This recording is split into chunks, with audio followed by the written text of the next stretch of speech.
Ụmụnne m ele ụtọ ọnụrụ na nwekwarechi ha nwanne ọnụ nwanyị mba nnọọ. Quick one, biko ihe m wetara ọnọwo update n'ihi na ọ na-adị mma nga anụrụ foto nshịkọ anụrụ nga ahụ n'ọnụ saa ya. Ụfọdụ okwu a na-ewetara ọnụ ebelene dị mma ka unu nyecha advice ahụ were time unu gechaa ihe merenụ onye ọbụla ekwu opinion ya. Ọ dị mma ka ewetakwa update ka a mara ihe mechara nụ mee. Kelenụ na update ka m wetara ọnụ for ndị na-elebe video all this particular video dekwe date echi mmere. This particular video nkọrọ story nwanne anyị nwoke dịka o si wepụta ya ote mama ya na papa ya shi lụọ, mpa ya mee mistake tụọ ha a young girl ime, family ha dị ọkụ, ha shiri ike, ha so ha ga ekwe na ọ wonder age ka ọ tụrụ ime na ọ ga-alụ ya being that ya nwa nwoke obere nwa tụrụ ime buruzo tụrụ ime before ka ejiri gbaa akwụkwọ. Ụkwanụ mama ya ejiri gbaa akwụkwọ before mama ya tụrụ ime.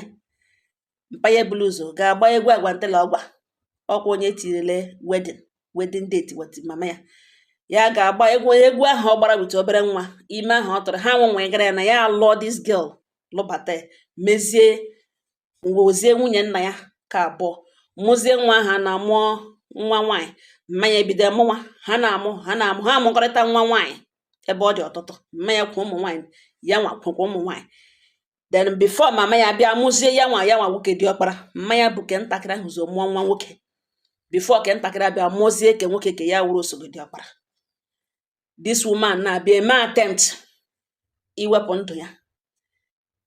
Poison o denwere eketa ọ kpara ya ọ wụrụzie nwa ka ya riri ya. Otu mkpụrụ nwa ya nwoke nụtara riri ya nwụọ. Okwu eru obi aṅụ iyi. Papa ha ajụ na ndị omi ya abụọ ga-aṅụrịrị ya iyi ka ya mara ihe gburu nwa ya nwoke. Emecha eziokwu apụta n'ihi na okwe ha aṅụ ya wụ iyi. Ọ confessara nwanne nwoke abịawazie ka emejie ya between the two families. Papa ya ajụ nyezi iwu na nwa ya ahụ abịakwala na ụlọ ya na o gburu nwa ya. Ndị obodo ajụ ha etoshala. Ọwụzi mama ya zụziri ụmụ nwaanyị ndị ka nwunye di ya wasawara lawa n'ihi na o merụọla ala. Ọ nọzi na ụmụnna ya na mma ya zụrụ m ụmụ ka ndị ka nwaanyị zụcha ha niile ha etoshawo dimkpa. Mama ya anwụkwala na papa ha anwụọna. Now being that nwaanyị ahụ nwunye nna ya mụrụ ka ada ahụ nọ na ya na ya bụ ọrụ na ezigbote mma. Mgbe mma ha lawara na ya na ya bụ ọrụ na ezigbo ojiri ịhụnanya mechaa lụọ di. Mana ihe kpatara o ji wetezere m okwu na ada nna ya ụkwanụ ka isi ada shikwenụ from the second wife nọ n'ụmụnna ya mekpuru ala nọ n'ụmụnna ya. Ọ nọgidere n'ụmụnna ya papa ha nwụọ na ada ya nwa ada nna ya ahụ lụrụ di werere ịhụnanya na ọrụ na mma ya na ya bụ na-arịọzi ya sie biko kpọlatara ya mma ya. Ọwụ ya wụ okwu ewepụtara. So gịnị ka ya ga-eme na ya na this lady rụ na mma na ọ nwanne ya hụrụ ya n'anya mana ihe ọrịa ya amaghị otu esi eme ya ewere okwu ewepụtara ya unu ụmụnne m unu ama ego okwu ọnụ na ụdị ọ pụrụ iche. Ụfọdụ ndị maara omenala si anwakwala ya nwa na ọnwa ya na ọ ga-eri ya mgbọmgbọ na ọwụhụ nwunye na ọwụhụ mama mụrụ ya na ọwa wụrụ na ọ mama mụrụ ya direct and ọ ya nwa wụ diọkpara. Ote nna ya pụrụ o nwere right ikpobata mama ya back. Mana otu ọ na-awụhụ mama ya ọwụkwanụ nwunye ya na ihe a wu nwunye nna ya sendere packing mgbe ọ dị ndụ. Ọ ga return that woman considering ihe nwaanyị ahụ mere a woman on a mission wee woman on a mission. Ugbu a na ọ wụọla agadi nwaanyị o nwere ike ịsị ọwụgodo ụdị ọkpara nwunye di ya na ka egburu ma na anwụ na ya ga-egburiri ya. So ọ dị dangerous ịkpọghachita such woman back. Na ya nwakwala ya nwe ụmụnne m comment opinions akarịa enweghị onye kwetere na ọ na-akpọghachita nwaanyị a na ya biko nụrụ na ụmụnna ya na ọ bụrụ na ọ mama ya mere that attempt ọ ga-anọkwa na ụmụnna ka ya na ọ nọrọ ebe ahụ di ede nwere ya as long as ọ ṅụghị iyi ahụ ọ lọghachita o mechighị with di papa ha nwụọ na o nweghị right send ya back. Na ya gwa ada nna ya that nọrọ na mma ha should not get to that point.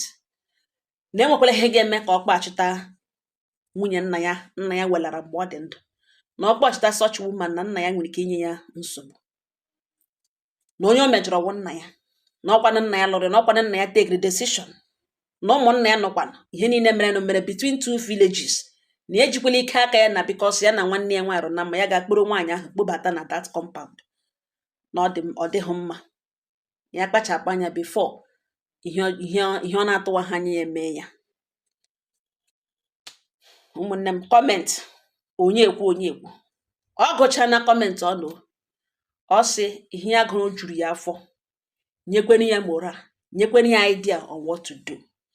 Na ya kpoziri Adanna ya ahụ gwa ya sị ya consult ọla ndị dị iche iche, lekwe ihe ha gwara ya, na ha si ya na according to omenala na ụtọ papa ha sendịrị mmanya away, nye ya condition ọ ga-eji lọghachita, ya wụ ịṅụ iyi, and ọ ṅụghị iyi ahụ, and ya na nna ya na papa ha edozi tili papa ya nwụọ, even na ọnwụ mgbe mkpa ya nwụrụ na ọbịa ha ọ larahụ mpa ya isi dịka di ya, na ha si ya na ya nwakwala nwa gbaghachita ya back, na ya gbaghachita ya back na ọ ga-eme ya nwa affect, na ya cooluru down, were some of the things ya gụta, some the whole comment almost the like ha kwuge the same, ha mege the same point, no the same point a ka ya chịkọtara ọnụ kpakọla build okwu ya, kpozie Adanna ya ahụ ya na ya bọrị na mma, si ya biko na ọ bụrụ na ọ wee ego ka ọ nidiri, a ga na-eji aga elekọta ya, ọ bụrụ na a ga-esendịrị onye ya na ya ga-anọ,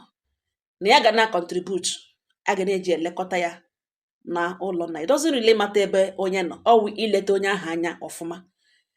Na ya consult ọla ndị ichie, jụọ ha ndị mara omenala, na ha si ya na as long as mama ya ahụ, nwunye nna ya ahụ, nọ nna ha sendịrị ya away because of ihe o mere mgbe ọ dị ndụ, and ọ nọgidere n'ụlọ nna ya,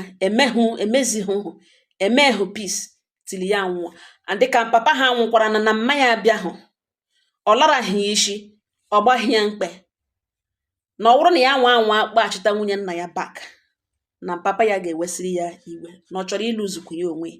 Ọ sị Adanna ya ha sị mba, God forbid, si ngwanụ nsogbu anọ na ya nọ na ihe o kwuru, na ọ bụrụ na ihe ndị ichie gwara ihe ọ kọnsọtụrụ, na okwu ya dịkwa point o mekiri na ọ dị clear because na ya aghọtala ebe ọ gaga, na mmanya abịahụ mgbe mpa ha nwụrụ, ọ laghị isi, na ya aghọtala point o mekike na nsogbu anọ. Ụmụnne m, ọ sị m bịa kelee ọnụ na ihe ụnụ gwara nyere ya aka, n'ihi na ihe that lady rịọge na otu esi hụ ya n'anya, na ya gara ime ya, kama mgbe ya bịara gụọ ọtụtụ kọmentị na ihe ndị mmadụ gwara, ka ya bịara hụwa ihe omimi nọ na ihe ahụ ọ na-arịa, hụ how dangerous ọ dị, and ya na ya abụọ ayọ nọ na ya, na ha discuss ọla ya, o mekwe na understand. Ọ ya ka m sị m abịa kelee ọnụ na ọwa na ọrụrụ kele, ọkwa ihe na-eji mgbe ụfọdụ mkwucha ha sị mbupụtatụkwa ya, mkwucha ha sị na ha chọrọ ịnụ ihe mba ụwa ga-ekwu, na m wepụtara ya ụmụnne, onye na uche ya, uche onye adị njọ, ụtọ ụnụ shiri mekele rụkpo ya daa kpoo. M sị m abịa kelekwe n'ọnụ sọ na ụnụ emena otu a ka Chineke bi n'eluigwe ga-enye ụnụ amamihe, ga-enye ụnụ ọnụ ga-ekwuru ọnụ, ga-emepere ụnụ anya, ji ụnụ ntụziaka pụrụ iche, n'ihi na onye ọ rara taa ka ọwụ ya ka ọ ga-arara echi, enwe ihe na-adịgidenụ, mana ụtọ ọbụla ụnụ shi hụ ọnwa ọnụ n'ọnọdụ ụnụ ga-enidi advice, anọ ọnọdụ ụnụ ga-enidi enyemaka, Chineke agaghị ezupụtara ụnụ enyemaka ahụ, ọ gaghịkwa na imepe ụnụ anya, ụnụ ahụ otu ụnụ ga-esi handle that situation. Asị m abịa kelee ọnụ, ụnụ anwụchula anwụchu. Thank you and God bless all of you that contributed to the solution. God bless you all. Amen.